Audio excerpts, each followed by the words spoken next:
I got a haircut. I, dude, going online after this whole mental rebirth that I've gone through, it's like insane. I've seen so many, I've had so many realizations. One of them, like, being everything is just so simple. What is life about?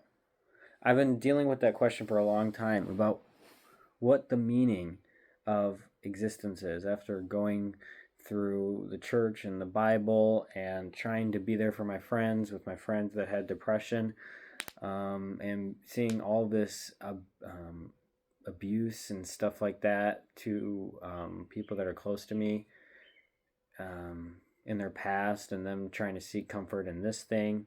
I've seen people that are addicted, and it's just, I feel like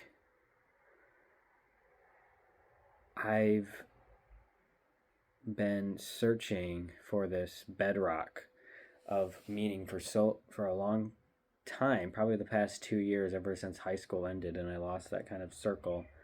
Probably more like a year.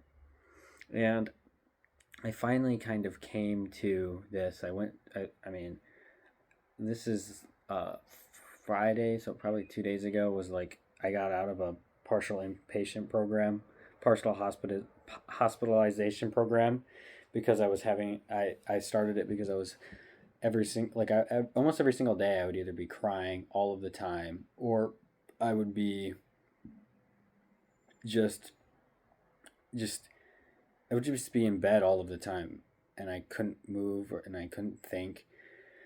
I probably a couple days after going to my first for the partial inpatient hospitalization program, I went to an Al-Anon meeting, and I freaking shared my whole soul about feeling like I had to be there for people, or they were gonna um, not they were gonna die. It was just a lot of stuff that I shared. And one I was watching this psychology video about, it said the innocent must suffer for the greatest good to happen, or something like that. And I watched the video, and it was about pretty much this one guy was talking about the nature of existence, or the nature of why he has that claim. And he said that there's three things to why the innocent must suffer. He said existence itself must have, um, you must exist, something like that. It's hard to explain. I put it in more detail somewhere else. He said existence, um, the innocent must suffer for freedom. You must be able to freely choose like you can freely choose to be good or bad. And last one is unconditional love. And like those three things and those concepts, the unconditional love is like the I accept you. So unconditional love is I accept you, and so I accept reality. And going through all the three things, it's like those are all bedrocks of, like, they're just true. Like, I exist. I have the freedom to choose pretty much where I want to go. I could stand up and go over there, or I could make this YouTube video. Like, it's just, I have the choice to do what I choose to do things, and then to accept or deny things. Accept the way the things are, or deny the things that are. I have the agency to make my own almost feelings about things, like rejecting people crossing their boundaries versus rejecting helping people. Like, there's just, you can reject or accept things. And that had me really think, like, if I'm really trying to figure out the meaning of life, there was just this gut reaction of beauty should be on there, like be the fourth one. But then I looked at all three. There's existence, there's freedom, and then there's unconditional love. And I went through kind of my notes, and I was really analyzing. Maybe not really analyzing. I just realized that all of those are beauty, like interacting with a person, just the idea of existence, the idea of someone triumphing over death into existence is in itself a form of beauty. You feel a sense of beauty. Like when you watch a movie about a character that went through the horrors of war, or you watch a character who had abusive parents and they came out of that as this person that's still fighting for their life, still fighting for existence, still fighting. They haven't given up. That fight, that right to life. We love to look at things on the outside where they have the right to life, where they live. And so like I knew that instantly. I was like, existence. It's so beautiful. Because I was thinking, why is my life inherently meaningful? Why is it worse for me to sit in bed all day and just have no meaning in life? Why is it better for me to be there for people? Why is it better for me to act at all? And inherently, existence likes existence. Like likes like. So we want life to succeed. That is why it's been successful. The second thing is freedom. And this one I think is, it's so fascinating. It's got this, this taste to it, where the first one is we want to have that, we want to live. We want to, even youthful features, right? I'm still kind of on still on the first one. But useful features, things that represent youth, things that represent life are beautiful. I mean, even attractive people, men or women, maybe traditionally 20s, 30s, things that are like us, things that we see as youthful, even like children are like a sense of awe and innocence, and they bring life into us because it represents this type of expression of unfiltered life. And so, second one, freedom. It's the freedom to choose, hey, I like you, or the freedom to say, I reject you. That the freedom that we can express to other people to enact our will, because someone chose to do something, and that is why you can watch this video. Someone chose, hey, I'm going to just let these emotional reactions dictate what I'm doing, or I'm going to consciously choose to bring this person into the world because it was their choice.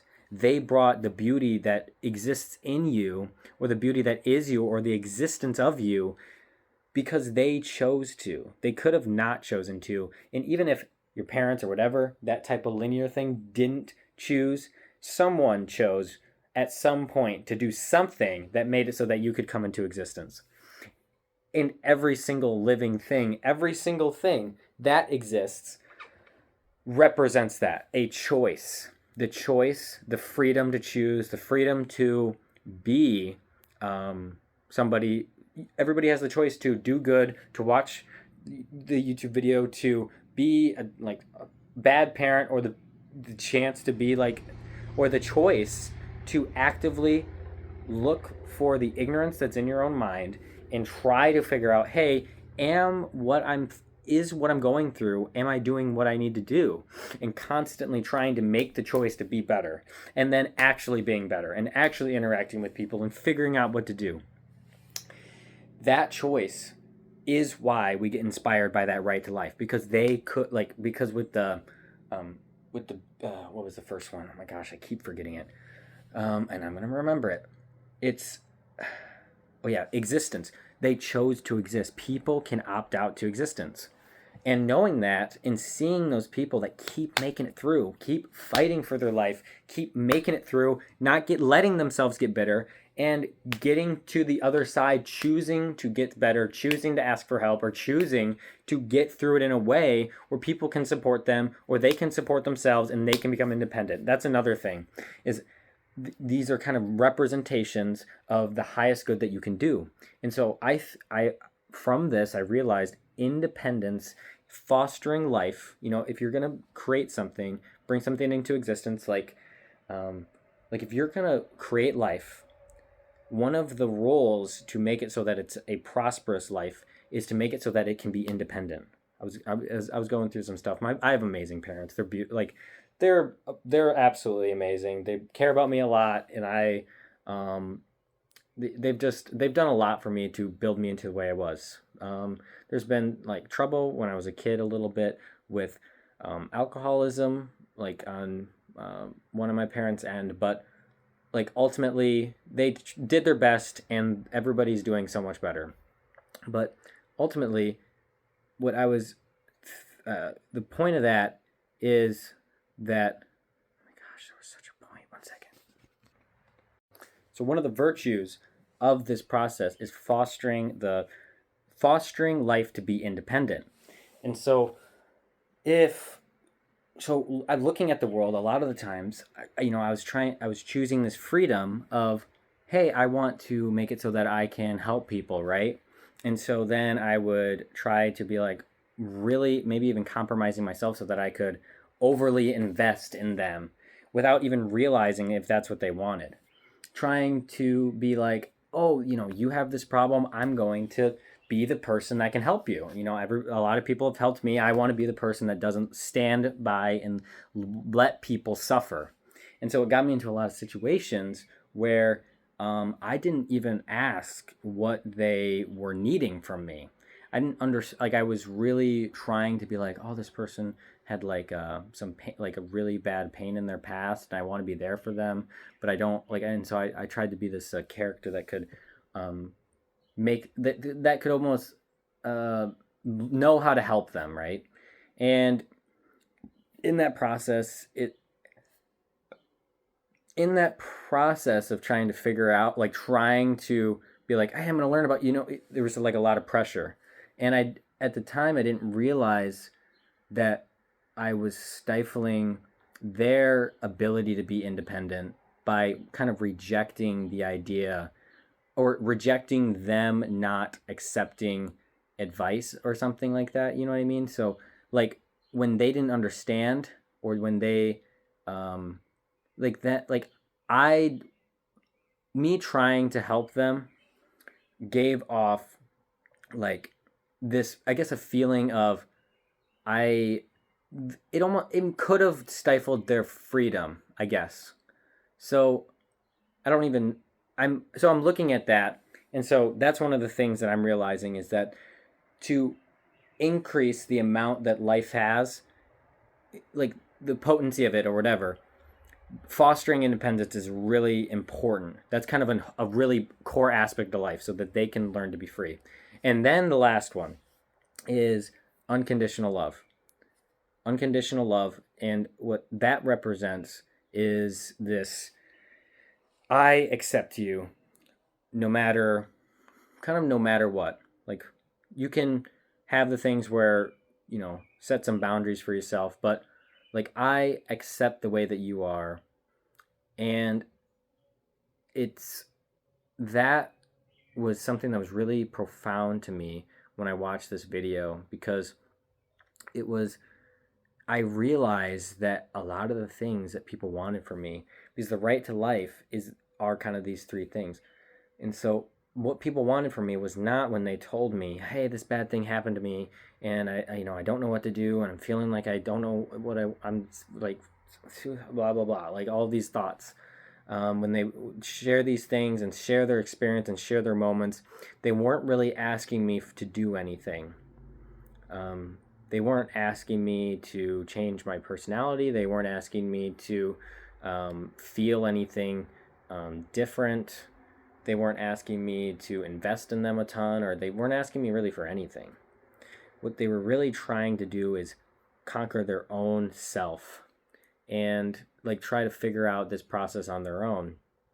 And so a lot of the time when I wanted to try to be there for them or help them or give advice, because I thought that was the best, I thought that I was doing the right thing, they felt rejected.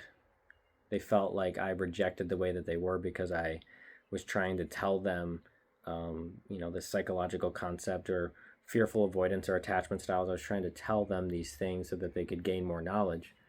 But that isn't a totally beautiful thing, I guess. Like, it doesn't invoke that sense of awe, the healing awe that comes from being like that comes from these things that are life-giving. Because these three things, I don't even know if there's more, but it was really profound to me, are life-giving.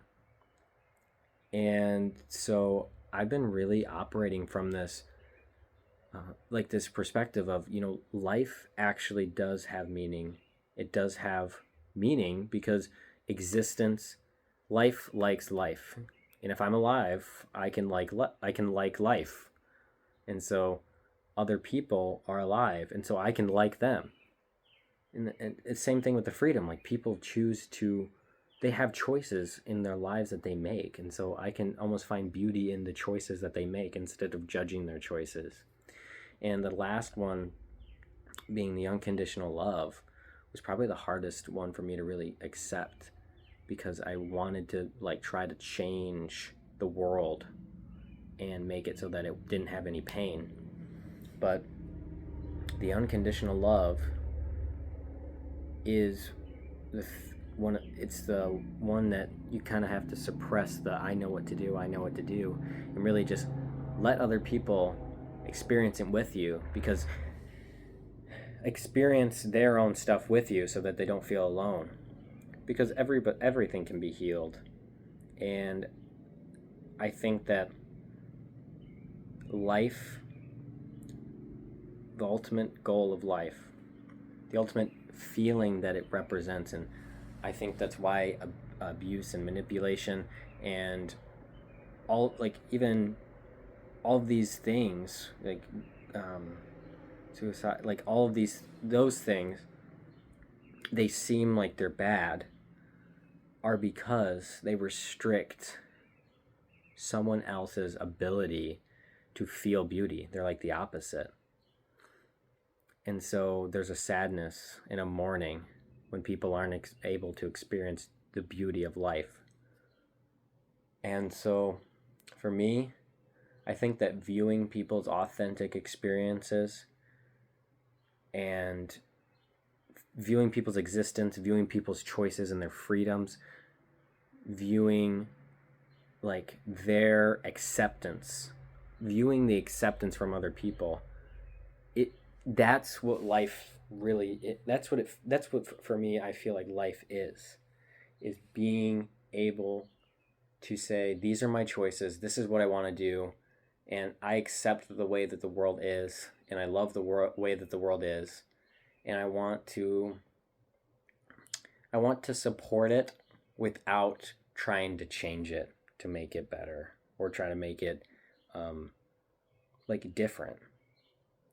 Because the world is an amazingly beautiful place, but I mean, the world is an amazingly beautiful place, and there's a lot of choices that people make that make it so that it's hard for other people to make the choices that they want to. And so I feel like that is almost the fundamental meaning of life that I've been searching for so long. And it makes it so much more simple knowing that it's okay to just not try so hard to change the world because you feel like it's unjust, but just accept the way that things are so that you can be a friend to the world instead of trying to save it.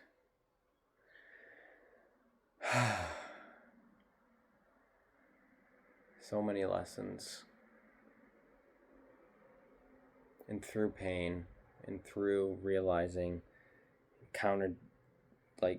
denying reality, through these moments of deep ignorance, deep ego-driven mania, through all of this time where I looked for the right answer in the wrong places.